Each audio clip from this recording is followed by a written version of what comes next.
This channel does not promote any violent, harmful, or illegal activities. All content provided by this channel is meant for an educational purpose only.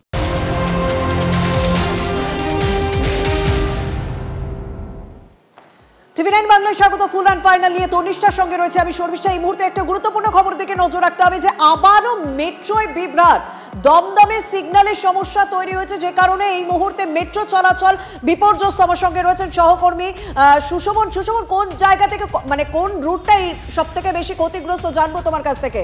Khudiram থেকে Girish park পর্যন্ত metro চলছে এই মুহূর্তে।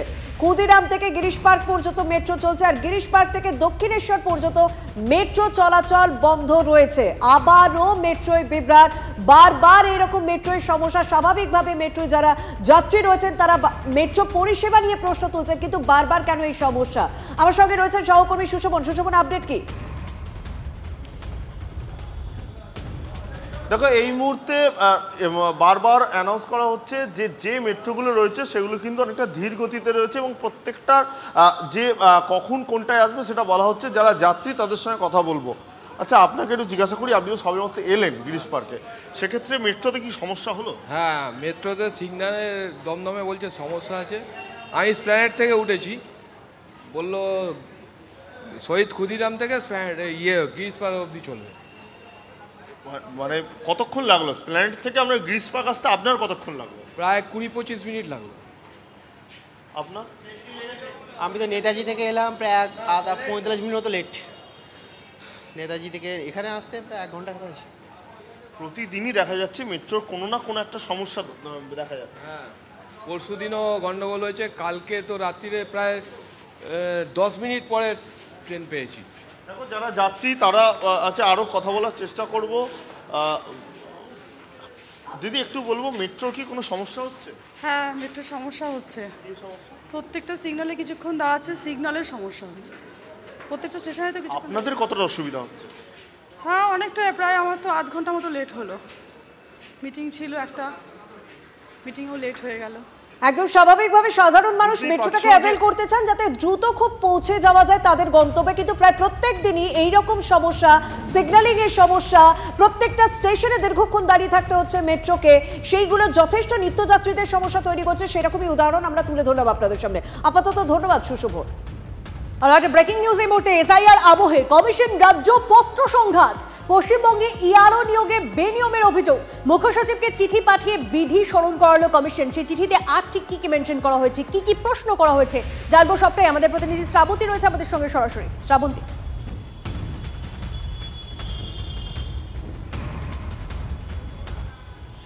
দেখো, এই যুদ্ধ যেন থামছেই না। একের পর এক অভিযোগ।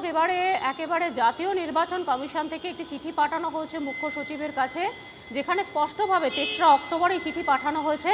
সেখানে জানতে চাওয়া হয়েছে যে এসডিও র্যাঙ্কের নিচে কেন ইআরও নিয়োগ করা হচ্ছে। দুটো কারণ থাকতে পারে। সাধারণভাবে রাজ্য সরকার যেরকমটা জানায় যে যখন কোনো পর্যাপ্ত সংখ্যার অফিসার না থাকেন, তার কারণ আরও অনেক কাজ করতে হয়, সেক্ষেত্রে বিভিন্ন সময় পর্যাপ্ত সংখ্যক ইআরও যারা এসডিও র্যাঙ্কের বা পদমর্যাদার র্যাঙ্কের তাদেরকে পাওয়া সম্ভব হয় না, এবং সেই সময় নিয়োগ করতে বাধ্য হন। যদিও এখনও পর্যন্ত যেটুকুনি আমরা জানতে পাচ্ছি, এই চিঠির কোনো উত্তর যায়নি। গতকাল তাৎপর্যপূর্ণভাবে বিষয়টি নিয়ে সরব হন বিরোধী দলনেতা শুভেন্দু অধিকারী। একই বক্তব্য তার যে যারা মূল কাজটি করবেন, অর্থাৎ বিএলও যারা কাজ করবেন, আগেই তারা প্রত্যেকেই যাতে সরকারি হন, এইটা নিয়ে বিজেপি বারবার দাবি করে এসছেন, এবং এই বিএলওরা কতখানি সঠিক কাজ করছে সেটা দেখার দায়িত্ব ইআরও এই পর্যায়ে ভুক্ত থাকেন এই সমস্ত অফিসাররা, তারা কতখানি সঠিক হবেন তার উপরে নির্ভর করবে এই যে গোটা কাজ হবে এসআইআর এর সেটি। সেক্ষেত্রে ইআরওরা যদি সঠিকভাবে নিযুক্ত না হন তাহলে কি হবে, এই প্রশ্ন তিনি তুলেছিলেন। দেখা যাচ্ছে তার আগেই কমিশনের পক্ষ থেকে এরকম একটা চিঠি পাঠানো হয়েছে, এবং এই বিষয়টা নিয়ে যে আদতে ভাবছে কমিশন, এই চিঠি তার প্রমাণ। বেশ বেশ, ধন্যবাদ। মুখ্য সচিবের উপস্থিতিতে সিইওকে আক্রমণ মুখ্যমন্ত্রী। মুখ্য সচিবের ভূমিকা নিয়ে বিরক্ত নির্বাচন কমিশন। কিভাবে রাজ্যের সর্বোচ্চ প্রশাসনিক কর্তার সামনে এই ধরনের মন্তব্য? লোকপাল আইন অনুযায়ী হলফনামা ছাড়া অভিযোগ করা যায় না, কোনো সরকারি কর্তার বিরুদ্ধে অভিযোগ আনা যায় না। মুখ্য সচিবের জানা উচিত সেই আইন, তারপরেও তার উপস্থিতিতে কিভাবে সিইওকে আক্রমণ? ইলেকশন কমিশনের গাইডলাইন ভায়োলেট করে প্রথম আমাদের কমপ্লেন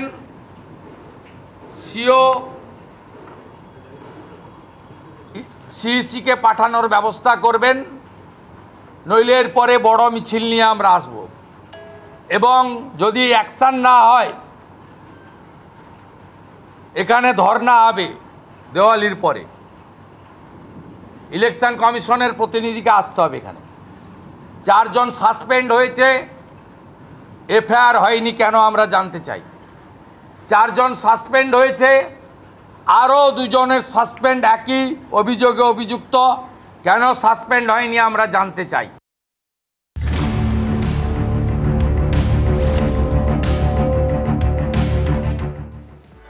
আমরা আপনাদেরকে বারবার শুনিয়েছি যে দুর্নীতির অভিযোগ তুলে বৃহস্পতিবারই সিইওকে হুঁশিয়ারি দিয়েছিলেন মুখ্যমন্ত্রী, সেই বক্তব্য আপনাদের কাছে বারবার তুলে ধরেছি। 24 ঘন্টার মধ্যেই মমতা বন্দ্যোপাধ্যায়কে পাল্টা চ্যালেঞ্জ ছুড়ে দিয়েছিলেন শুভেন্দু অধিকারীও। মনোজ আগরওয়ালের বিরুদ্ধে কি তথ্য রয়েছে সোমবারের মধ্যে তার প্রমাণ দিন, না হলে আপনার আমলাদের বিরুদ্ধে দুর্নীতি প্রমাণ দেব চ্যালেঞ্জ করেছিলেন গতকালই বিরোধী দলনেতা শুভেন্দু অধিকারী।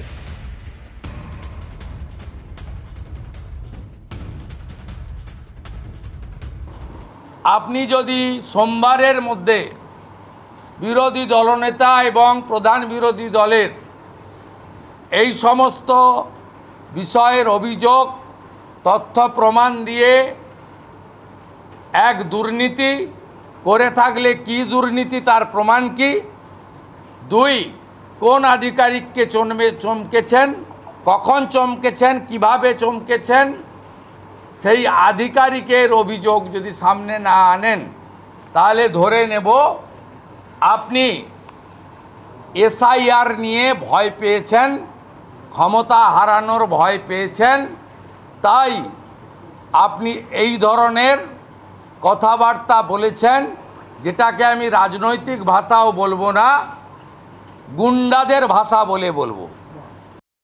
আর শুভেন্দু অধিকারীর এই হুমকি বা হুঁশিয়ারি যাই বলুন না কেন, তাতে তৃণমূল কংগ্রেস মুখপাত্র অরূপ চক্রবর্তী তিনি তার প্রতিক্রিয়া জানিয়েছেন। শুভ, প্রথম কথা, মুখ্যমন্ত্রী দুর্নীতিগ্রস্ত বলেননি। উনি যেটা বলেছেন যে মুখ্য সচিব মার্জনা করবেন, যে রাজ্যের মুখ্য নির্বাচন আধিকারিক যিনি হয়েছেন তিনি কথায় কথায় অফিসারদের ধমকাচ্ছেন, তিনি বেড়ে খেলবেন না, তার বিরুদ্ধেও কিছু অভিযোগ আছে এই কথা বলেছেন। তো অভিযোগ থাকলে রাজ্যের প্রশাসনিক প্রধানের কাছে অভিযোগ থাকলে সেই অভিযোগের কথা নিশ্চিতভাবে তিনি বলতে পারেন। আমাদের বক্তব্য খুব পরিষ্কার, এসআইআর করে ভোট চুরি করে মানুষের ন্যায্য গণতান্ত্রিক অধিকারকে হরণ করে যারা ভোট লুট করে ক্ষমতায় আসতে চাইছে, যদি কেউ তাদের হয়ে দালালি করে তাদেরকে বাংলার মানুষ তাদের ভাষাতেই জবাব দেবে।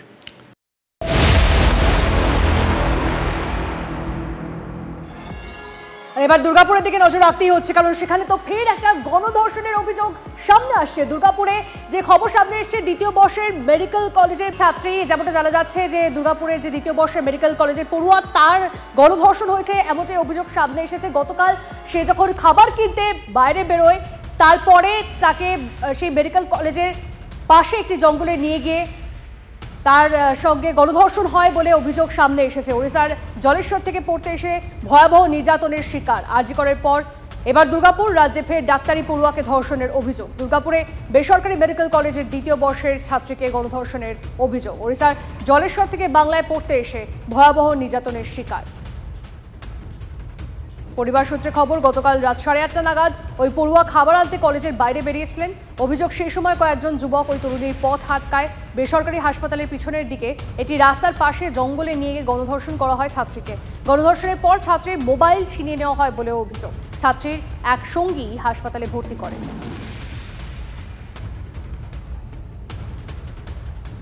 আরও একবার আপনাদেরকে জানিয়ে রাখি যে ঘটনা সামনে এসেছে আরজি করের পর এবার দুর্গাপুর, রাজ্যে ফের ডাক্তারি পড়ুয়াকে ধর্ষণের অভিযোগ। আর এই ঘটনার পরেই সেই হাসপাতালে দফায় দফায় বিক্ষোভ বলে এখন অবধি জানতে পারা যাচ্ছে। আমাদের প্রতিনিধি জয়ন্ত আমাদের সঙ্গে রয়েছে, তার থেকে এই মুহূর্তে আপডেটটা নেওয়ার চেষ্টা করবো। জয়ন্ত, দেখো, উত্তেজনার পারদ ক্রমশ বাড়ছে। হাসপাতাল চত্বরে বিজেপি বিধায়ক, দুর্গাপুর পশ্চিমের বিজেপি বিধায়কের নেতৃত্বে হাসপাতাল চত্বরেই একটা বিক্ষোভ মিছিল হলো, যেটা বিজেপির তরফ থেকে জানানো হয়েছে যে থানা এলাকায় ঘটনা, দুর্গাপুরের নিউ টাউনশিপ থানা, সেই থানা ঘেরাও করবে, অবস্থান বিক্ষোভ হবে এবং প্রয়োজনে অনশন বিক্ষোভ, এবং সেটা লাগাতার চলবে। যতক্ষণ না এই ঘটনায় জড়িত যারা তাদেরকে গ্রেফতার করা হচ্ছে এবং তাদের যে উপযুক্ত শাস্তি সেটাও দাবি করা হচ্ছে। যে উপযুক্ত শাস্তি সেটাও দাবি করা হচ্ছে। একই দাবিতে বিকেল 4টে থেকে সিপিআইএম ও এনটিএস যে নিউ টাউনশিপ থানা সেটাও ঘেরাও করবে বলে জানা যাচ্ছে। অর্থাৎ সিপিএম এবং বিজেপি দু দলই ইতিমধ্যেই নিউ টাউনশিপ থানা ঘেরাওয়ের জন্য পৌঁছে যাচ্ছে। সেখানেও একটা উত্তেজনার পরিস্থিতি। হাসপাতাল চত্বরে এখনও দেখা যাচ্ছে যে প্রচুর পুলিশ রয়েছে এখানে। পুলিশ এখানে মোতায়েন রয়েছে। যে হাসপাতালে যে যে ব্লকে হচ্ছে হাসপাতালে উপযুক্ত পদক্ষেপ নিচ্ছে না কেন জবাব দাও। দুর্গাপুরে মহামায়ার বিচার চাই। রাতের অন্ধকার আইকুতি হসপিটালে ধর্ষণ হলো কেন? এই জবাব তোমায় দিতেই হবে। এই জবাব তোমায় দিতেই হবে। এই দফা এই হসপিটাল কর্তৃপক্ষ উপযুক্ত পদক্ষেপ নিচ্ছে না কেন জবাব দাও।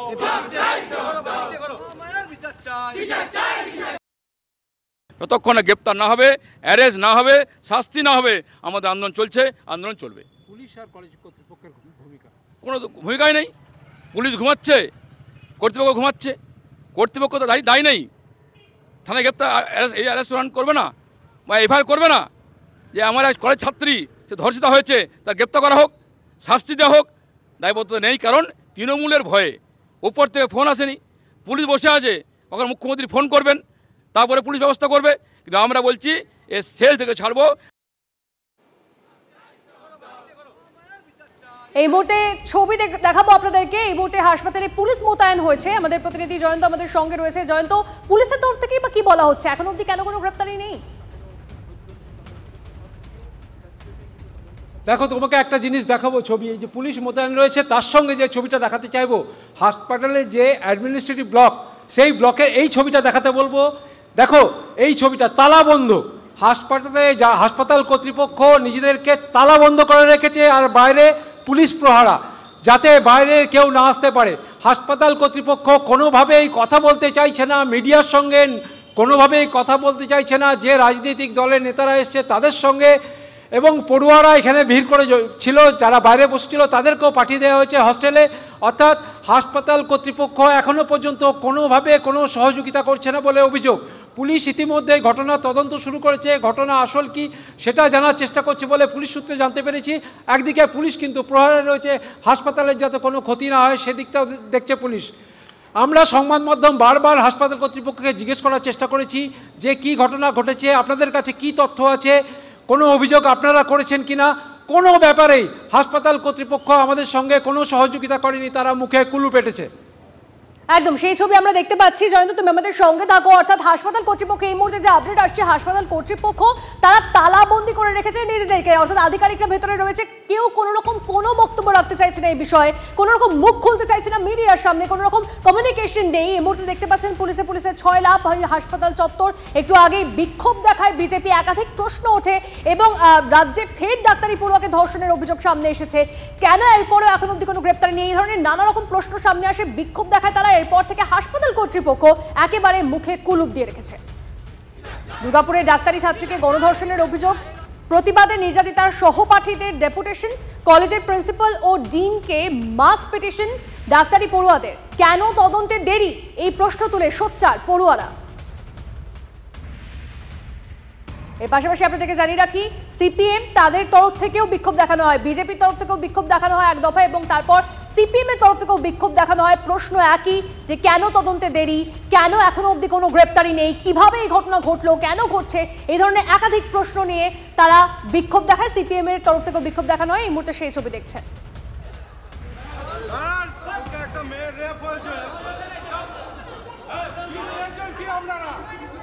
এই মুহূর্তে আপনাদেরকে জানিয়ে রাখি, আরো আপডেট আসছে। শুভেন্দু অধিকারী, বিরোধী দলনেতা, তিনি নির্যাতিতার বাবার সঙ্গে কথা বলেন। হ্যাঁ, গলায় আছে। আচ্ছা, আপনি বলাই আমাকে জানিয়েছে, পারিজাত তো দেখছে রাত্রে থেকে। আপনার ওই এফআইআরটাও করেছেন তো? বহুত আপনার অশেষ আশীর্বাদ, সবাই আমাকে বিশাল হেল্প করে। এফআইআরটা তো হয়েছে। হ্যাঁ। আর এই যে ছেলেটা ওর বন্ধু সঙ্গে ছিল? হ্যাঁ ছিল, ওকে কি অ্যারেস্ট করেছে বলে থানাওয়ালা বললো। আটক রাখা হয়েছে। ওকে আটক রাখিছে। হ্যাঁ হ্যালো, হ্যাঁ হ্যালো বলুন স্যার। বলছি চিকিৎসার জন্য যদি কিছু ব্যবস্থা করতে হয় আমাকে জানাবেন। হ্যাঁ চিকিৎসা তো চলছে। আপনি যদি চিকিৎসায় ওখানে স্যাটিসফাইড না হন তাহলে প্রাইভেট হসপিটালে কলকাতায়, এখানে তো চিকিৎসা চলছে, এখন স্টেবল নেই এখন। আপনি দেখে শুভেন্দু অধিকারী নির্যাতিতার বাবার সঙ্গে কথা বলেছেন এবং সেই কথোপকথন আমরা শোনাচ্ছিলাম আপনাদেরকে। তিনি আশ্বাস দিলেন, শুভেন্দু অধিকারীর তরফ থেকে আশ্বস্ত করা হলো নির্যাতিতার বাবাকে কোনো রকম কোনো চিকিৎসা ক্ষেত্রে যদি সহায়তা লাগে তাহলে শুভেন্দু অধিকারী পাশে রয়েছেন, এমনটাই আশ্বাস দিতে শোনা গেল শুভেন্দু অধিকারীকে। এই মুহূর্তে সেই বক্তব্য শোনাচ্ছিলাম আপনাদেরকে। অন্যদিকে আপনারা ছবিও দেখছেন এবং আপনাদেরকে জানিয়ে রাখি দুর্গাপুরে যাচ্ছে জাতীয় মহিলা কমিশন, সেটাও একটা আপডেট। রাজ্যে ডাক্তারি পড়ুয়াকে ফের ধর্ষণের অভিযোগ এবং মাস পিটিশনও দেওয়া হয়েছে, ডেপুটেশন দেওয়া হয়েছে স্টুডেন্টদের তরফ থেকে। এ ধরনের একাধিক তথ্য আসছে, আপডেট আসছে এবং এই মুহূর্তে যে ছবি আপনারা দেখছেন, একদিকে দেখতে পাচ্ছেন হাসপাতালে বিক্ষোভ বিজেপির তরফ থেকে, অন্যদিকে হাসপাতালে বিক্ষোভ সিপিএম এর তরফ থেকে।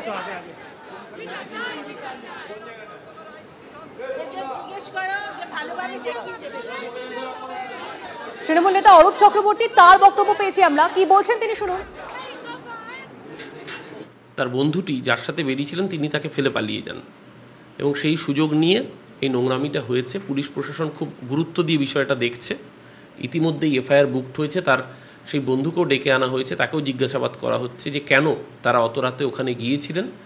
কিন্তু যে বা যারাই এই অন্যায়ের সাথে জড়িত থাকুক প্রত্যেকের জায়গা হবে জেলের পিছনে, কারণ এটা বিজেপির শাসন না যেখানে ধর্ষককে জেলের বাইরে এনে মালা দিয়ে বরণ করে বলা হবে যে তুমি একটা নির্দিষ্ট ধর্মের, তাই তুমি ধর্ষক নও, তুমি হিন্দু বীর। এ রাজ্যের বুকে ধর্ষকের জায়গা হবে জেলের পেছনে। এই এক নৃশংস ঘটনা ঘটার পর তিলোত্তমার পরিবারের তরফ থেকে, তার মা বাবার তরফ থেকে কি প্রতিক্রিয়া এসছে শুনুন। খুবই দুঃখজনক ঘটনা। মানুষের সব ওই মেয়েটার স্বপ্ন আজকে চুরমার করে দিয়েছে। ও কি আর কোনো দিন সোজা হয়ে দাঁড়িয়ে এই যে পড়াশোনার যে কঠিন চাপ, সেই চাপ আর জীবনে নিতে পারবে? আমার তো মনে হয় না। আজকে এমনি প্রতিবন্ধী, এমনি ফিজিক্যালি চ্যালেঞ্জ, সে কত কষ্ট করে আজকে এই জায়গাটা আসতে হয়েছিল তাকে, আর কত খুশি হয়ে এসেছিল, আজকে কত দুঃখ নিয়ে সেই জায়গাটাকে তাকে বেরিয়ে যেতে হচ্ছে। এটাই আমার সবচেয়ে বেশি খারাপ লাগছে। আজকে এই যে প্রশাসন যে অপরাধগুলো করছে, প্রশাসনের গাফিলতির জন্য এই ঘটনাগুলো ঘটছে। কেন ঘটবে? আজকে ডাক্তাররা প্রথম শ্রেণীর নাগরিক, তাদেরই নিরাপত্তা দিতে পারে না, তাহলে দেশের রাজ্যের নিরাপত্তা ব্যবস্থা কী অবস্থা? সুতরাং এই মানুষকে সব ব্যাপারটা বুঝে নিতে হবে। পরবর্তী যখন মানুষ সুযোগ পাবে নিশ্চয়ই এই প্রশাসনকে এখানকার এই 14 তলা থেকে নামিয়ে নতুন প্রশাসন আনার চেষ্টা করবে। কেন 14 বছর তো তাদের দেখা হয়েছে, আর দেখার কোনো দরকার নেই। যে হ্যাঁ, দিনকে দিন যখন অপরাধ বেড়ে যাচ্ছে, অন্যায় কাজ, দুর্নীতি বাড়ছে, সুতরাং তার শাস্তি তাদের দিতেই হবে।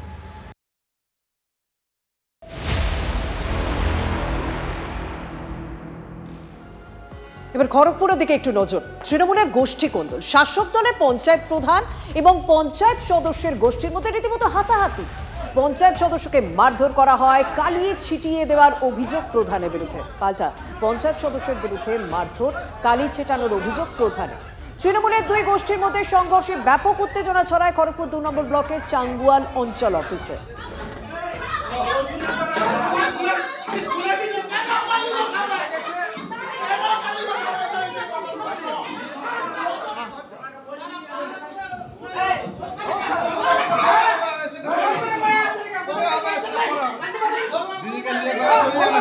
আমাদের সঙ্গে রয়েছেন সহকর্মী দেবব্রত। দেবব্রত, শুধুমাত্র গোষ্ঠী দ্বন্দ্ব না এর পেছনে অন্য কোনো বিষয় লুকিয়ে রয়েছে এই ঘটনায়? দেখো, দুজনেরই যেটা অভিযোগ, মূলত সুজাতা দে এবং দীপালি সিং হচ্ছে পঞ্চায়েত প্রধান, সুজাতা দে পঞ্চায়েত সদস্য। পঞ্চায়েত সদস্যের যে অভিযোগ যে তিনি দীর্ঘদিন ধরে কাজ চাইছেন, তিনি কাজ পাচ্ছেন না, এবং দীপালি সিং যেটা অভিযোগ করছেন যে অনৈতিকভাবে তার কাছ থেকে কাজ পাইয়ে নেওয়ার চেষ্টা করছেন সুজাতা দে। এরকম অভিযোগ পাল্ট অভিযোগ, এই দুই অভিযোগের পরিপ্রেক্ষিতে কিন্তু গোলমালের সূত্রপাত এবং সেই গোলমাল থেকে কিন্তু হাতাহাতি, এবং ইতিমধ্যেই দুজনেই কিন্তু হাসপাতালে চিকিৎসাধীন রয়েছেন, খড়গপুর মহকুমা হাসপাতালে তারা চিকিৎসাধীন রয়েছেন। তবে সবার ঊর্ধ্বে গিয়ে যেটা উঠেছে এখন, বড় প্রশ্ন যেটা উঠছে যে তার পরিবারের লোকজন কিন্তু ইতিমধ্যেই দাবি করছেন যে তারা দুপক্ষই নিরাপত্তাহীনতায় ভুগছেন, দুজনেই কিন্তু আতঙ্কে রয়েছেন। সেই জায়গা থেকে একটা প্রশ্ন উঠছে যে তৃণমূলের যারা জনপ্রতিনিধি তারা যদি আতঙ্কের মধ্যে থাকেন তাহলে সেই এলাকার অবস্থা ঠিক কোন পর্যায়ে রয়েছে, এই প্রশ্নটা কিন্তু উঠছে। ধন্যবাদ। এদিকে তৃণমূলের কোন্দলে মহিলা পঞ্চায়েত প্রধান যে আক্রান্ত হয়েছে সেই ঘটনায় শাসক দলকে কটাক্ষ করেছেন শুভেন্দু অধিকারী। সোশ্যাল মিডিয়ায় বিরোধী দলনেতার তোপ, তৃণমূল দল শুধুমাত্র আদিবাসী সাংসদ খগেন মুর্মুকে রক্তাক্ত করে ক্ষান্ত নেই, নিজের দলের তপশিলি উপজাতি সম্প্রদায়ের এক মহিলা পঞ্চায়েত প্রধানকেও হেনস্থা করতে ছাড়ছেন না। যারা মা মাটি মানুষের কথা বলে ক্ষমতায় এসেছিল, আজ তাদের হাতেই বাংলার মাতৃশক্তি লাঞ্ছিত, অপমানিত। সোশ্যাল মিডিয়ায় পোস্ট বিরোধী দলনেতা শুভেন্দু অধিকারী।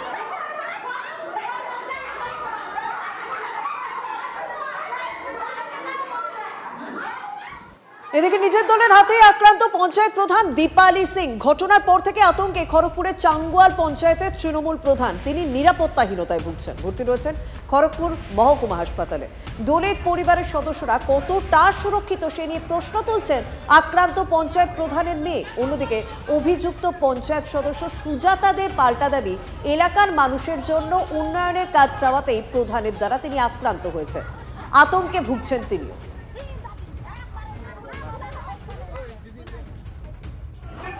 ওনার এক্সরে হয়, ওনার পায়ের একটা অলরেডি আঘাত ছিল, সেখানে আবার আঘাত লাগার ফলে ওনার একটা প্লেটের মধ্যে স্ক্রু ছিল, ওটাকেও সরে গেছে বলা হচ্ছে। আস্থা আছে দিদির প্রতি এবং আমাদের নেতা অভিষেক ব্যানার্জির প্রতি। আমরা কমপ্লেন জানিয়েছিলাম যে বিভিন্ন যে অনৈতিক কাজ আছে সেগুলো পাস করানোর জন্য বা টেন্ডার করানোর জন্য ওনার প্রতি চাপ দেওয়া হচ্ছে।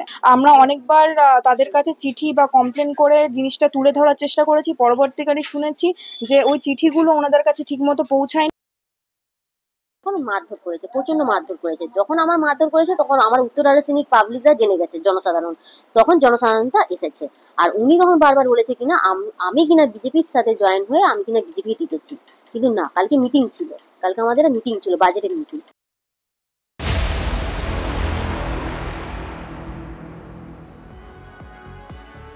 26-এ এক রাজ্য এক দল নিদান মন্ত্রী বীরবাহা হাসদার। বাংলায় একটাই দল থাকবে, তৃণমূল। একজনই নেত্রী থাকবেন মমতা বন্দ্যোপাধ্যায়, আর একজনই নেতা থাকবেন অভিষেক বন্দ্যোপাধ্যায়। আগামী দিনে ঝান্ডা বাঁধার মতো একটা খুঁটিও যেন না পায় বিজেপি, নিশ্চিত করতে হবে দলীয় কর্মীদের। বাঁকুড়ার তালজাংরায় তৃণমূলের বিজয় সম্মেলনী থেকে দলীয় কর্মীদের নিদান বনমন্ত্রীর। যে অত্যাচার, দুজন পাত্র, আমি নাম বলছি না, দুজন পাত্র, পশ্চিমবঙ্গের বুকে একটাই দল থাকবে, সেটার নাম তৃণমূল কংগ্রেস, এবং একটাই নেত্রী থাকবেন মমতা বন্দ্যোপাধ্যায়, একটাই নেতা থাকবেন অভিষেক বন্দ্যোপাধ্যায়। আমরা যারা তৃণমূল কংগ্রেসের কর্মী এবং এই এলাকার মানুষজন এখন শান্তিতে আছি, ভালো আছি। আমরা চাই না বিজেপির মতো দল এখানে আসুক। এত নোংরা, আমি তো বললাম দুদিন আগে, সবাই জানেন যেভাবে আমার সাথে ঘটনা হলো, মানে এরা যদি চলে আসে তাহলে আমাদের বাঁচা দায়ী হয়ে যাবে, এই এলাকার মানুষের বাঁচা দায়ী হয়ে যাবে। তাই আমরা চাই না একটাও ভোট নয়, একটাও পতাকা যেন লাগানো জায়গা না পায়। আমরা এই নিয়ে কথা বলেছিলাম বিজেপি নেতা জগন্নাথ চট্টোপাধ্যায়ের সঙ্গে, তিনি কি বলেছেন শোনাবো। ঠিকই বলেছেন, এক দলই থাকবে, কিন্তু সেই দলটি শাসন ক্ষমতায় থাকবে না। 26-এর নির্বাচনে বাঙালি, সনাতনী বাঙালি, ভারতীয় মুসলমানরা ঠিক করে নিয়েছে 26-এর নির্বাচন তৃণমূল কংগ্রেসের বিসর্জন। ফলে দলটা একেবারে উবে যাবে তা না, একটা দল থাকবে। উনি চাইলে ভালো কেকের দোকান থেকে আমরাও কেক উপহার পাঠিয়ে দিতে পারি, কিন্তু আদিবাসী সমাজে জন্মদিনে কেক খাওয়ার রীতি নেই, নিদান নেই। ফলে তিনি সমাজের মধ্যে আছেন তো না সমাজচ্যুত হয়েছেন। কিন্তু কেন হঠাৎ এই মন্তব্য বনমন্ত্রী? তার যুক্তি, ত্রিপুরার প্রসঙ্গ টেনে তিনি বলেন, রাজ্যে বিজেপি ক্ষমতায় এলে ত্রিপুরার মতো এখানেও আমরা গাড়ি ভাড়া পাবো না। এমনকি তার মতো গ্রামের ছেলেমেয়েরা কেক কেটে খেলেও বিজেপি বাধা দান করবে বলে তিনি দাবি করেন। ত্রিপুরার কেক কাটা বিতর্কের মধ্যেই বীরবাহা হাসদার মন্তব্য ঘিরে শোরগোল। কিন্তু বিজেপি সরকার যদি কোনোভাবে আসে, তারা যদি দায়িত্বে আসে, আজকে ত্রিপুরার মতো এখানে কিন্তু আমরা গাড়ি ভাড়া পাবো না, কিংবা আমার মতো মেয়েরা, গ্রাম্য মেয়েরা, গ্রামের ছেলে মেয়েরা যদি কেক কেটে খায় সেটাতেও কিন্তু বাধা দান করবে। তাই আসুন সবাই মিলে অঙ্গীকারবদ্ধ হই, এই বিজয়া সম্মেলনী থেকে আগামী দিন একটাও ঝান্ডা বাঁধার মতো খুঁটি যেন বিজেপি না পায়, সেইভাবে লড়াই করব সবাই মিলে। বনমন্ত্রী স্বপ্ন দেখছে, স্বপ্ন দেখুক, স্বপ্ন দেখতে বাধা নেই। উনি তো নিজেই স্বীকার করছেন যদি বিজেপি আসে, তার মানে ভয় আছে একটা যে বিজেপি আসবে। জনগণ খুঁটি লাগাবে, খুঁটিতে পতাকা লাগাবে বিজেপি, জনগণ প্রস্তুত আছে। এক দল, এক ধর্ম, এক জাতি, এক নেতা, এই মনোভাবে যদি বিজেপি চলে, তো তৃণমূলেও আপনি একটাই দল থাকবে, তৃণমূল, একজনই নেতা থাকবে মমতা ব্যানার্জি। ওইখানে আবার অভিষেক যদি বাই চান্স খেপে খুপে যায়, তাহলে এক নেত্রী মমতা ব্যানার্জি, এক নেতা অভিষেক ব্যানার্জি, এর সবই একই আদলটার মধ্যে কোনো আলাদা কিছু নেই। না না, গণতন্ত্রের কথা আপনি তখনই বলতে পারতেন যদি বীরবাহা হাসদা বলতেন যে বিরোধীরা যেন ঝান্ডা বাঁধার জায়গা না পায়। এখন সিপিএমের সম্পর্কে তো বলা হয়নি, কংগ্রেস সম্পর্কে তো বলা হয়নি, এসইউসিআই, অন্য কোনো দল, তাদের কারোর সম্পর্কে তো বলা হয়নি। বিজেপি যারা বাংলা ভাষায় কথা বললে বাংলাদেশি বলে তকমা দিচ্ছে, যারা বাংলা ভাষায় কথা বললে অত্যাচার করছে, যারা বীরবাহা হাসদা একজন আদিবাসী মহিলা, তাকে শুভেন্দু অধিকারী বলেছে জুতার তলে রাখি, বিজেপি প্রতিবাদ করেছে একজন আদিবাসীর উপর এই ধরনের অসভ্যতামি। বীরবাহা হাসদা রাজনৈতিক বক্তব্য রেখেছেন, এটার সঙ্গে গণতন্ত্রের কোনো প্রশ্নই নেই। মুর্শিদাবাদে ফের উদ্ধার আগ্নেয়াস্ত্র, গ্রেপ্তার এক। আগ্নেয়াস্ত্র ছাড়াও ধৃতের কাছ থেকে উদ্ধার 1 রাউন্ড কার্তুজ। গোপন সূত্রে খবর পেয়ে গতকাল রাতে রানীনগর থানার বাবুলতলী এলাকায় তল্লাশি অভিযান চালায় পুলিশ। পাপন শেখকে আটক করে তল্লাশি চালাতে উদ্ধার হয় আগ্নেয়াস্ত্র ও গুলি। আর কারা জড়িত তদন্তে পুলিশ।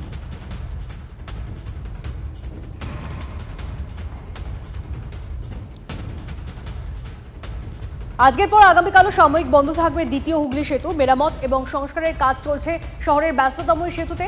বিকল্প পথে যাবে গাড়ি। আজ ভোর 5টা থেকে সকাল 9টা পর্যন্ত মোট 4 ঘন্টা বন্ধ ছিল সেতু। নির্দিষ্ট সময়ের পরও ব্রিজ না খোলায় পুলিশের সঙ্গে তর্কাতর্কিতে জড়ান যাত্রীরা।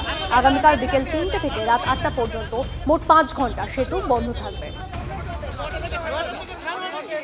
আমার 9:30 ট্রেন আছে, 7 টাকা চিঠি কি করব? আমার 9:30 7 টাকা চিঠি ট্রেন পৌঁছে দেবে? নিচে দিয়ে চলে যান। কি? হাওড়া পুলিশ আসুন, ট্রাফিকে আছে, আসুন।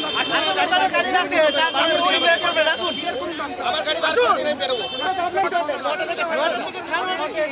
আমার 9:30 ট্রেন আছে, 7 টাকা চিঠি কি করব? আমার 9:30 7 টাকা চিঠি ট্রেন পৌঁছে দেবে? নিচে দিয়ে চলে যান। কি? যে নাগরাকাটার বামনডাঙ্গায় গিয়ে গত সোমবার আমরা দেখিয়েছিলাম যে সাংসদ খগেন মুর্মু এবং বিধায়ক শঙ্কর ঘোষের উপর হামলার ঘটনা ঘটেছিল, আজ সেই বামনডাঙ্গাতে শিলিগুড়ির বিজেপি বিধায়ক শঙ্কর ঘোষ তিনি পৌঁছে গিয়েছেন ত্রাণ দেওয়ার জন্য। দুর্গতদের ত্রাণ বিলি করছেন শঙ্কর ঘোষ। আমরা সরাসরি সেই দিকে নজর রাখছি। ছোট করেছেন, অপমান করেছেন এবং তাদের এই কঠিন সময়েও তাদের পাশে না দাঁড়িয়ে তাদের প্রতি যে ধরনের আচরণ করেছেন, আমরা এটা সারা ভারত আদিবাসী সমাজের কাছে নিয়ে যাব। আজকে আমরা আদিবাসী ভাই বোনেরা এখানে আছেন, আমরা আমাদের 2টো গাড়ি তাদের এই যে ত্রাণ তারা বিভিন্ন জায়গায় তারা ত্রাণ পৌঁছে দেবে এবং আমরা আশা রাখি যে সমাজে দুর্বৃত্তরা শেষ কথা বলবে না। গত সোমবারই বামনডাঙ্গার ছবি আপনাদের সামনে তুলে ধরছি। ঘটনার পরপরই গিয়েছিলেন সাংসদ এবং বিধায়ক, সেখানে তাদের উপর হামলার ঘটনা ঘটে, যে ঘটনা ইতিমধ্যেই বেশ কয়েকজনকে গ্রেপ্তার করা হয়েছে। যদিও যাদের নামে এফআইআর দায়ের হয়েছে তাদের মধ্যে মাত্র একজনকে গ্রেপ্তার করা হয়েছে। সেখানেই আজ বিধায়ক শঙ্কর ঘোষ পৌঁছে গিয়েছে। আমাদের মাননীয় প্রধানমন্ত্রী এবং স্বরাষ্ট্রমন্ত্রী সহ আমাদের রাজ্য সভাপতি এবং সেখানে আজ ত্রাণ বিলি করতে পৌঁছে যান এবং সেখানে গিয়ে বক্তব্য রাখছেন বিধায়ক শঙ্কর ঘোষ। এবং এই যে ঘটনা ঘটেছিল সোমবার, সেটা মূলত তৃণমূলের বিরুদ্ধেই অভিযোগ করেছিলেন এবং তৃণমূলেরই 8 জনের বিরুদ্ধে এফআইআর দায়ের করেছিল বিজেপি নেতৃত্ব। যদিও এখনো পর্যন্ত এফআইআর এর নাম থাকা 1 জনেরকেই গ্রেপ্তার করা হয়েছে। ইতিমধ্যে বেশ কয়েকজনকে গ্রেপ্তার করা হলো, তাদের নাম এফআইআর নেই বলে অভিযোগ করেছে বিজেপি।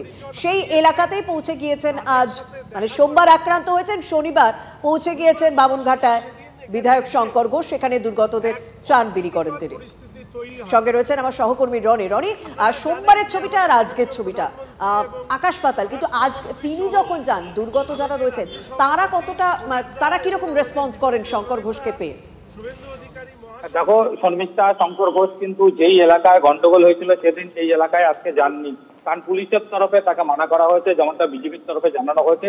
এই কারণে নাগরাকাটা থানা সংলগ্ন বিজেপি পার্টি কার্যালয়ের পাশে তুলকা মোড় এলাকায় সেখানে কিন্তু তিনি ত্রাণ দেওয়ার জন্য আজকে এখানে এসছেন এবং এখানেই তিনি এখান থেকে ত্রাণ দিচ্ছেন যারা বন্যা দুর্গত এলাকার মানুষ রয়েছে যারা পাননি বা যারা পক্ষপাতিত্বের শিকার হয়েছেন, অর্থাৎ যারা বিজেপি সমর্থক কর্মী যারা বন্যা কবলিত হয়েছে, যারা ত্রাণ পাননি, তাদেরকে দেওয়ার জন্যই এখানে এই ব্যবস্থা করেছেন। এবং শঙ্কর ঘোষের সঙ্গে এখানে রয়েছেন নাগরাকাটার বিধায়ক পুনে ভ্যাংড়া, এবং এই মুহূর্তে তিনি ত্রাণ তুলে দিচ্ছেন এবং সেই সঙ্গে সেই রাতে যে ঘটনা তার সঙ্গে ঘটেছিল সেই ঘটনার কিন্তু ব্যাখ্যা করছেন। তবে সেই এলাকায় যাওয়ার জন্য তিনি কিন্তু প্রস্তুত ছিলেন, যেহেতু পুলিশের তরফে আপত্তি করা হয় সেই কারণে পৌঁছায়নি। বন্যার জল নামতেই কিন্তু পরিস্থিতি অনেকটাই স্বাভাবিক হয়েছে, সেখানে রাস্তার সংস্কারের কাজ, ব্রিজ সংস্কারের কাজ শুরু হয়েছে। তবে সেই এলাকার যে দুর্ভোগ, হয়তো এখন ত্রাণ দেওয়া হচ্ছে কিন্তু তারপরে যারা গৃহহীন তারা কি করবেন তা নিয়েও কিন্তু প্রশ্ন তুলে দিলেন শঙ্কর ঘোষ, যে তাদের তখন কারা দেখবে, কারণ এই ঘর বাড়ি তৈরি হতে বা সেই জায়গাটা আগের স্থানে ফিরতে বহু সময় লাগবে। তার মধ্যে এই অবস্থা স্বাভাবিকভাবে কি হবে তাদের এবং পরবর্তীতে কি পরিস্থিতি তৈরি হয় সেদিকেও তিনি নজর রাখবেন এবং প্রয়োজনে ওই গ্রামে ঢুকবেন। আজ পুলিশ বাধা দিয়েছে ঠিকই, কিন্তু পরবর্তীতে কিন্তু তিনি যাবেন। একদম একদম রনি, তুমি আমাদের সঙ্গে থাকো। যে কথাটা বলা হলো যেখানে আক্রান্ত হয়েছিলেন শঙ্কর ঘোষ সেই জায়গাটায় যাননি, তবে নাগরাকাটাতে তিনি গিয়েছেন, অন্যান্য এলাকায় গিয়ে তিনি দুর্গতদের ত্রাণ বিলি করছেন এবং তারপর বক্তব্য পিটিয়ে মেরে ফেলবে এই ধরনের লোকরা যারা আসলে ত্রাণে বাধা দান করতে চায়, ত্রাণ লুট করতে চায়। ত্রাণ হলে সরকারি ত্রাণ নিয়ে যে ৯/৬ আমাদের রাজ্যে জুড়ে হয়, সেই যারা এই কাজটা করে সেই তৃণমূল কংগ্রেসের এই মানসিকতা, সেই মানসিকতাকে ধিক্কার জানিয়ে এবং নাগরাকাটার শুভবুদ্ধি সম্পন্ন মানুষ, আদিবাসী সমাজের মানুষ, তারা আজকেও দিনে দাঁড়িয়েও এই দুষ্কৃতীদের বিরুদ্ধে যেভাবে তারা সামনে দাঁড়িয়েছেন, রুখে দাঁড়িয়েছেন, তাদেরকে ধন্যবাদ দিয়ে আমরা এই দুটো গাড়ি এই অঞ্চলের যারা দায়িত্বপ্রাপ্ত নেতৃত্ব পঞ্চায়েত সদস্যরা আছেন তাদের হাতে আমরা তুলে দিচ্ছি। একটা মিনিট এবার একটু মাপি যাবো। আজকে যে আমাদের এই ত্রাণ শিবির বলা চলে, ত্রাণ শিবিরে আমরা ত্রাণ সামগ্রী পাঠাচ্ছি। সম্মানীয় রাজ্য কমিটির সম্পাদক, বিধানসভার চিফ হুইপ শঙ্কর দা, জেলা সভাপতি সম্মানীয় শ্যামল দা, আমাদের বিধায়ক পুনাদা, বিশাল দা সহ মন্ডল সভাপতি সহ সবাই এখানে উপস্থিত আছেন। সেদিনকার ঘটনার মাস্টার মাইন্ড হচ্ছেন লতিফুল ইসলাম, যে বুবুন নামে পরিচিত, যিনি চা বাগানের পিএফের টাকার আদিবাসী জমির কাগজপত্রকে বুড়ো আঙ্গুল দেখিয়ে খাস জমি করে কোটি কোটি টাকা লুট করেছেন, বিলাসবহুল বাড়ি বানিয়েছেন। ওখানকার বালু মাফিয়াদের মদত দিয়ে বালুর থেকে লক্ষ লক্ষ কোটি টাকা ইনকাম করছেন। এই বুবুন মোহাম্মদকে অবিলম্বে কেন্দ্রীয় এজেন্সির মাধ্যমে আমরা তার বিরুদ্ধে যা যা করার করব। নাগরাকাটায় শঙ্কর ঘোষ, বিধায়ক শঙ্কর ঘোষ তিনি পৌঁছে গিয়েছেন। আবারও সোমবার আক্রান্ত হওয়ার পর শনিবার তিনি পৌঁছেন। শনিবার গিয়েও তিনি দুর্গতদের ত্রাণ বিলি করার পর কিন্তু একযোগে সেই সোমবারের ঘটনার কথা তিনি উল্লেখ করলেন, রাজ্যের শাসক দলকে নিশানা করলেন। তবে তিনি আরও একটি বিষয় উল্লেখ করেন যে ত্রাণ তো তারা দিয়ে গেলেন, কিন্তু যাদের বাড়ি ঘর সবকিছু নষ্ট হয়ে গিয়েছে তাদের পরিস্থিতি কতদিনে স্বাভাবিক হয় সেদিকে তিনি নজর রাখবেন এবং দুর্গতদের ত্রাণ পৌঁছে দিয়ে এই মুহূর্তে বক্তব্য রাখছেন বিধায়ক শঙ্কর ঘোষ। আমার সহকর্মী রনি সঙ্গে রয়েছে। রনি, এলাকাটা যদি একটু ঘুরিয়ে দেখানো সম্ভব হয়, তুমি যেরকম বলে যে চারিদিকে এখনো পর্যন্ত ক্ষতচিহ্ন ছড়িয়ে রয়েছে, হ্যাঁ দুর্যোগ নেই কিন্তু দুর্যোগ কিভাবে মানুষের ক্ষতি করেছে সেইটা অন্তত এখনো ছড়িয়ে ছিটিয়ে রয়েছে। রনি, যদি দেখানো সম্ভব হয় এবং এলাকার মানুষের রিয়াকশন, তারা ত্রাণ পেয়ে কি বলছেন?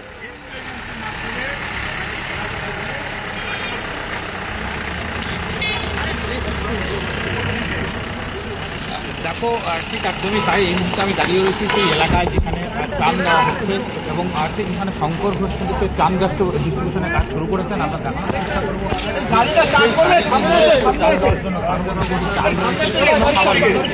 চাল, এখানে হচ্ছে বিস্কুট, তারপর হচ্ছে শিশু খাদ্য, এই সমস্ত জিনিস কিন্তু রয়েছে এবং এখানে কিন্তু এই মুহূর্তে সেই গাড়ি থেকে ডিস্ট্রিবিউশন করা হচ্ছে। কারণ স্বাভাবিকভাবে যে পরিস্থিতি তৈরি হয়েছে এই এলাকায়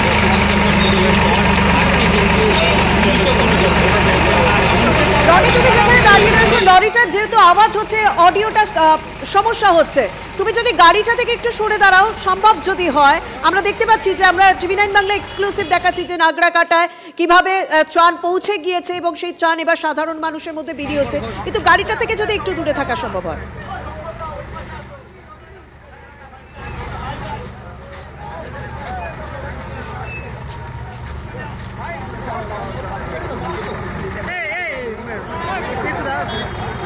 আছে দাদা এই মুহূর্তে কিন্তু আমরা সরাসরি গাড়িটি সেই গাড়িটিকে বের করে দেওয়া হচ্ছে সেই বামুনডাঙ্গা টুন্ডুর উদ্দেশ্যে যেই এলাকা বন্যা দুর্গত হয়েছে, বিশেষ করে যেই এলাকা প্লাবিত হয়েছে, যে এলাকায় তিনি আক্রান্ত হয়েছেন সেই এলাকায় কিন্তু শঙ্কর ঘোষ তার যে হানিয়ে আসা প্রাণ জীবিত আছে সেই পতাকা নাড়িয়ে কিন্তু নাগরাকাটা বিধায়ক এবং শঙ্কর ঘোষ দুজনে কিন্তু এই ত্রাণের গাড়িটি বের করে দিচ্ছেন যাতে বামুনডাঙ্গা এবং সেই টুন্ডু এলাকার লোকেদের কাছে পৌঁছে যায়। এই এলাকায় কিন্তু কিছু ত্রাণ তিনি ডিস্ট্রিবিউশন করবেন, তুলে দিলেন এলাকার লোকেদের হাতে এবং সেই এলাকায় যে সমস্ত মানুষজন। আপাতত ধন্যবাদ। আমরা সেই ছবি দেখাচ্ছি, তুমি দেখাতে দেখো ছবিটা। আমরা দেখাচ্ছি যে দুর্গত এলাকায় পৌঁছে যাচ্ছে এই ত্রাণ এবং সেই জন্য গাড়ির ব্যবস্থা করা হয়েছে। সাধারণ মানুষের হাতে যদি পৌঁছে দেওয়া সম্ভব হয়, কারণ একদম প্রত্যন্ত এলাকায় পৌঁছে যাবে এই গাড়ি, যেরকম বললেন শঙ্কর ঘোষ, এবং আরও একটি গাড়ির ব্যবস্থা করা হয়েছে, অর্থাৎ দুটি গাড়ি ভর্তি একেবারে ত্রাণ সাধারণ মানুষের কাছে পৌঁছে যাবে একদম প্রত্যন্ত এলাকায়, যেখানে সব থেকে বেশি ক্ষতিগ্রস্ত হয়েছে এবং বিধায়ক শঙ্কর ঘোষ তিনি সবকিছু নজরদারি করছেন। সেই ছবিটা আমরা দেখতে পাচ্ছি।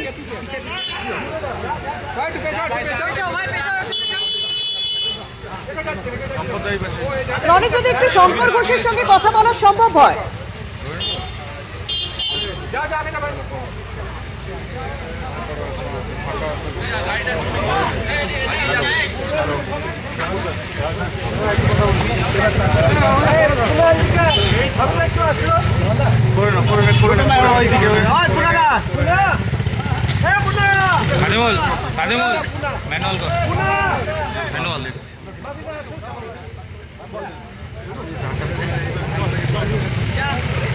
বলছি শঙ্করদা, যেই এলাকায় আপনি আক্রান্ত হয়েছিলেন সেখানে না গিয়ে এখান থেকে দেওয়ার কথা হলো কেন?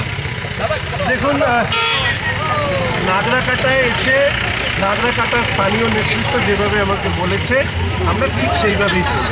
ফলে নাগরাকাটার স্থানীয় নেতৃত্ব মনে করেছেন এখানেই আমাদের যারা বামুনডাঙ্গা টুঙ্গার যারা পঞ্চায়েত সদস্য, কোনো ইগোইস্টিক মনোভাবে অর্থাৎ ত্রাণ যাতে পৌঁছায় সেটাই হচ্ছে মূল লক্ষ্য। সেই কাজে সেই অঞ্চলের মানুষদের জন্য আমরা ত্রাণটা বলছি। দাদা, ওখানে কি যাওয়ার মতন এখনো কি পরিস্থিতি নেই? সেটা তো স্থানীয়রা বলতে পারবে, আমরা প্রশাসনকে জিজ্ঞেস করা দরকার। এবং আমি শুনলাম সকালবেলা সাংবাদিক বন্ধুদের কাছে সেখানেও নাকি কোনো স্বেচ্ছাসেবী সংস্থার সাথে সেখানেও ঝামেলা হচ্ছিল। ফলে স্বাভাবিকভাবে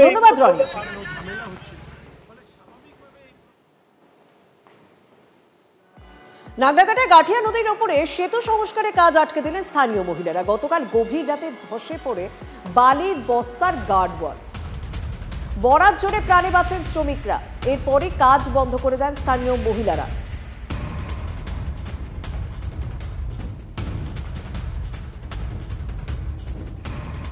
এতদিন তো ওভারফ্লোর জল ছিল, জলটা ওভার ছিল জন্য এখানে কাজ করা যায়নি 24 আওয়ার্স। কিন্তু কমপ্লিটলি কাজ করার জন্য জেলা পরিষদ থেকে চেষ্টা করা হচ্ছে এবং আজকে থেকে আমরা এখন ডি সাহেবকে বললাম যে আপনি 24 আওয়ার্স কাজ করান। এজেন্সিকে দিয়ে উনি আজকে থেকে 24 আওয়ার্স কাজ করছে। উইদিন 24 আওয়ার্স আমরা এই রাস্তাটাকে খুলে দেওয়ার ব্যবস্থা করছি। ভিন রাজ্যে কাফ সিরাপে পরপর শিশু মৃত্যুর অভিযোগ, সতর্ক বাংলা। দেড়শোটি কাফ সিরাপ পরীক্ষার জন্য পাঠানো হলো ল্যাবে। আর ঠিক কি কি সতর্কতামূলক পদক্ষেপ জানবো আমাদের প্রতিনিধি সৌরভ দত্ত আমাদের সঙ্গে রয়েছে সরাসরি। সৌরভ, দেখো, মধ্যপ্রদেশের যে ঘটনা ঘটেছে সেখানে ইতিমধ্যে শিশু মৃত্যুর সংখ্যা 20 পার হয়ে গিয়েছে এবং সেই জায়গা থেকে দাঁড়িয়ে একাধিক পদক্ষেপ করা হয়েছে এই রাজ্যেও। কেন্দ্রীয় নির্দেশিকার সঙ্গে সঙ্গতি রেখে প্রথমত কোল্ড ড্রিঙ্ক, যে কাফ সিরাপের কারণেই শিশু মৃত্যু বলে মনে করা হচ্ছে, সেটিকে এখানে নিষিদ্ধ করা হয়েছে। দ্বিতীয় যে বিষয়গুলো হয়েছে, যাতে আর কোনোভাবে এই কাফ সিরাপে যে কাঁচামালগুলোর জন্যই শিশু মৃত্যু বলে মনে করা হচ্ছে, কী ধরনের কাফ সিরাপ এখানে তৈরি করা হচ্ছে এবং তাতে কী ধরনের কাঁচামাল রয়েছে, সেই কাঁচামালগুলো কিভাবে সেগুলোকে সংরক্ষিত করা হচ্ছে, কাঁচামালগুলো সংরক্ষণের জায়গায় সেখানে কোনোভাবে সেগুলো কন্টামিনেটেড হয়ে যাচ্ছে কিনা, সেই বিষয়গুলো সুনিশ্চিত করার জন্য যারা বিক্রেতা রয়েছেন, যারা কাপ সিরাপ বিক্রি করেন, যারা কাপ সিরাপের ডিলার রয়েছেন, যারা কাপ সিরাপের কাঁচামাল সরবরাহ করেন, তাদের সকলকে একটি গাইডলাইন বেঁধে দেওয়া হয়েছে, একটি রূপরেখা স্থির করে দেওয়া হয়েছে, যার মাধ্যমে তাদেরকে বলা হয়েছে যে এই অ্যাডভাইজারিগুলি মেনে চলতে হবে এই রাজ্যে কাপ সিরাপ বিক্রি এবং কাপ সিরাপ যদি প্রকিওর করা হয় সেক্ষেত্রে। তন্নিষ্ঠা, বেশ, ধন্যবাদ।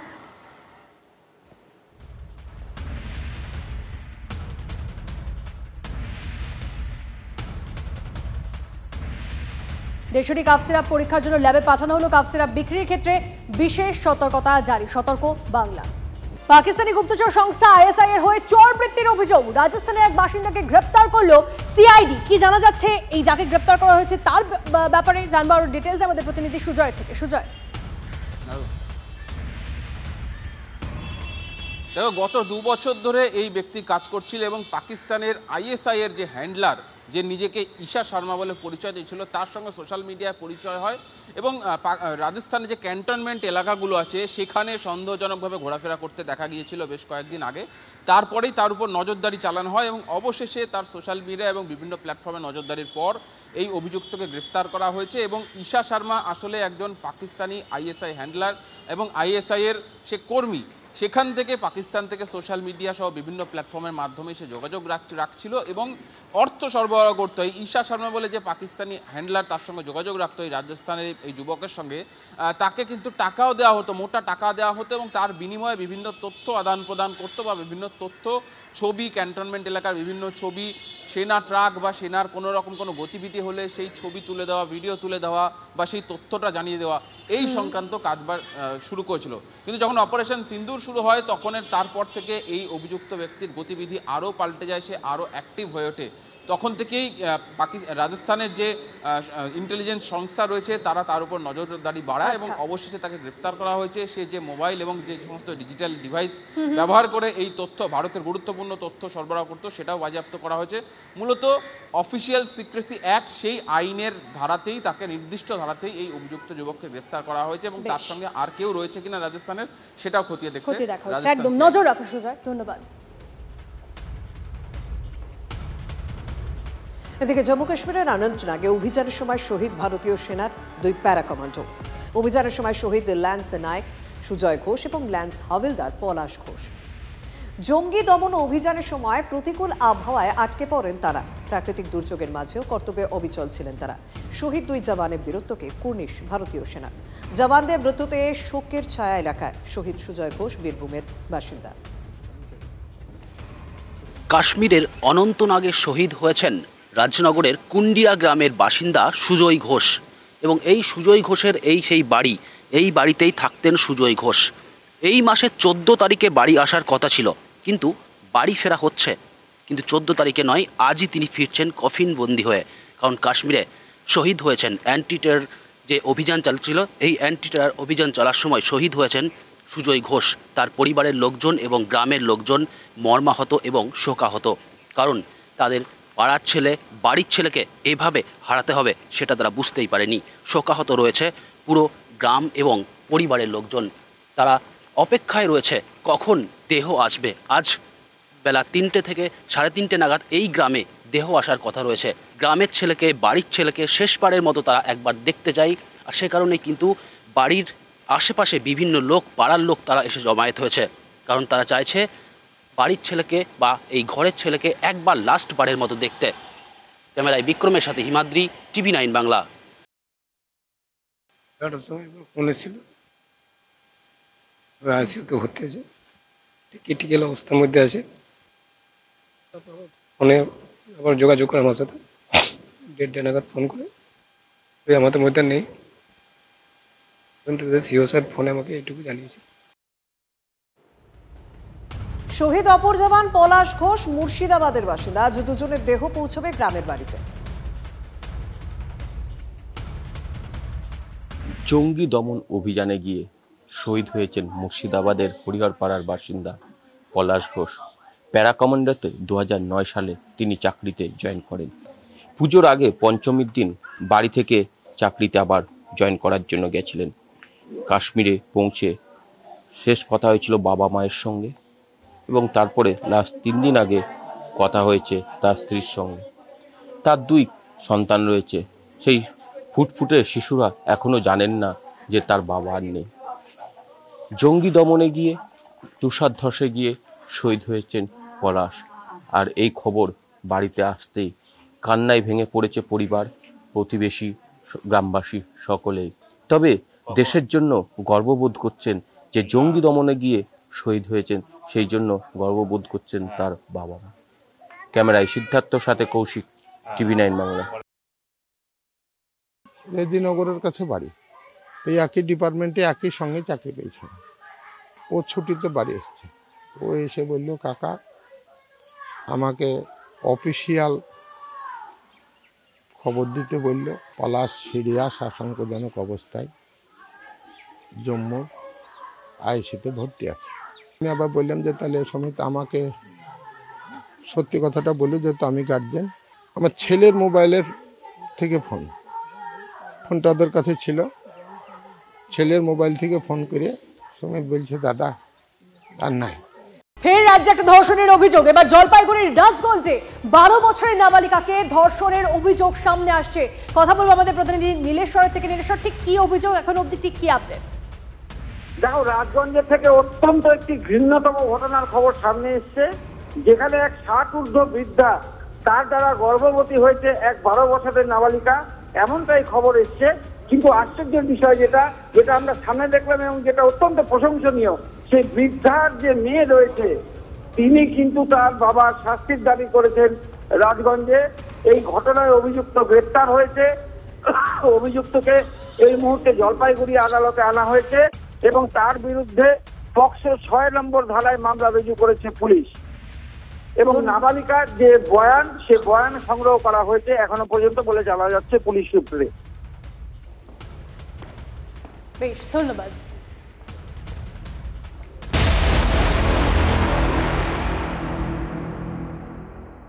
আর এই ঘটনার পরিপ্রেক্ষিতে দুর্গাপুরের দিকে নজর রাখতে হবে, কারণ সেখানে আবারও ডাক্তারি পড়ুয়াকে ধর্ষণের অভিযোগ। দুর্গাপুরে বেসরকারি মেডিকেল কলেজের 2য় বর্ষের ছাত্রীকে গণধর্ষণের অভিযোগ। ওড়িশার জলেশ্বর থেকে বাংলায় পড়তে এসেছিল সে, ভয়াবহ নির্যাতনের শিকার হতে হলো তাকে। পরিবার সূত্রে খবর, গতকাল রাত 8:30 নাগাদ ওই পড়ুয়া খাবার আনতে কলেজের বাইরে বেরিয়েছিলেন। সেই সময় কয়েকজন যুবক ওই তরুণীর পথ আটকায়। বেসরকারি হাসপাতালের পিছনের দিকে একটি রাস্তার পাশে জঙ্গলে নিয়ে গিয়ে গণধর্ষণ করা হয় বলে অভিযোগ। গণধর্ষণের পর ছাত্রীর মোবাইল ছিনিয়ে নেওয়া হয় বলেও অভিযোগ উঠেছে। ছাত্রীর এক সঙ্গী তাকে হাসপাতালে ভর্তি করে।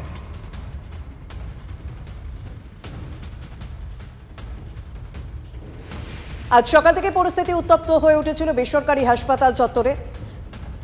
পড়ুয়া যারা রয়েছেন, ডাক্তারি পড়ুয়া যারা রয়েছেন, তারা বিক্ষোভ দেখান, চিকিৎসকরা বিক্ষোভ দেখান এবং তার পাশে বিক্ষোভ দেখান রাজনৈতিক দলের প্রতিনিধিরা। বামেদের পক্ষ থেকেও সেখানে বিক্ষোভ প্রদর্শন করা হয়। তারা বলছেন দোষীদের চিহ্নিত করে শাস্তি দিতে হবে। অন্যদিকে জাতীয় মহিলা কমিশনের সদস্যরা আজ সেখানে যাবেন, কথা বলবেন তার পরিবারের সদস্যদের সঙ্গে। জাতীয় মহিলা কমিশনের সদস্যদের প্রতিক্রিয়া যে রাজ্যে বারবার এই ধরনের ঘটনা ঘটছে, ধর্ষণের মতো ঘটনা ঘটছে, রাজ্যে আইন শৃঙ্খলার অবনতি হচ্ছে, কিন্তু কোনো রকম ব্যবস্থা নেওয়া হচ্ছে না, তাই সাহস পেয়ে যাচ্ছে ধর্ষকরা।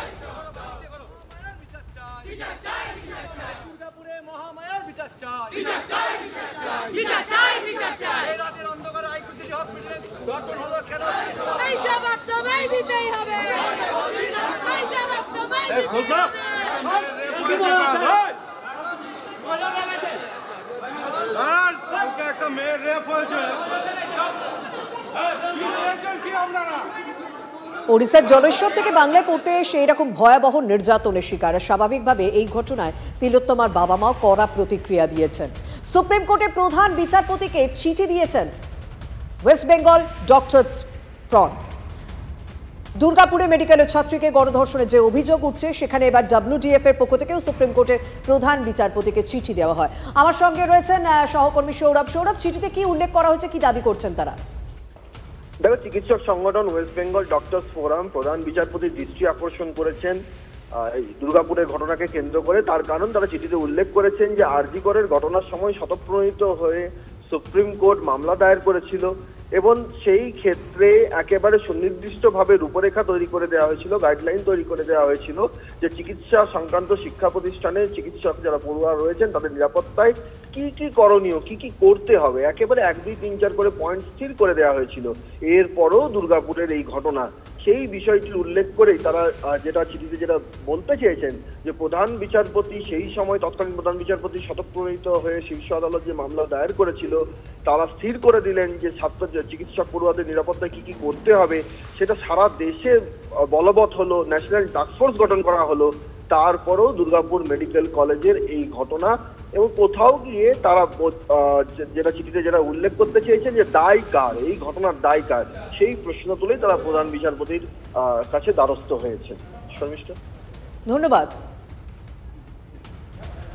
আমি প্রথমে যে কথা বললাম যে স্বাভাবিকভাবে এই ঘটনা যখন প্রকাশ্যে আসে তখন সবার প্রথমে গত বছর 9 আগস্টের ঘটনা মনে পড়ে, যেখানে আরজিকর হাসপাতালে, সরকারি হাসপাতালের ভেতরে ডাক্তারি পড়ুয়াকে ধর্ষণের অভিযোগ ওঠে। তার বাবা মায়েরও আজ কড়া প্রতিক্রিয়া মিলেছে।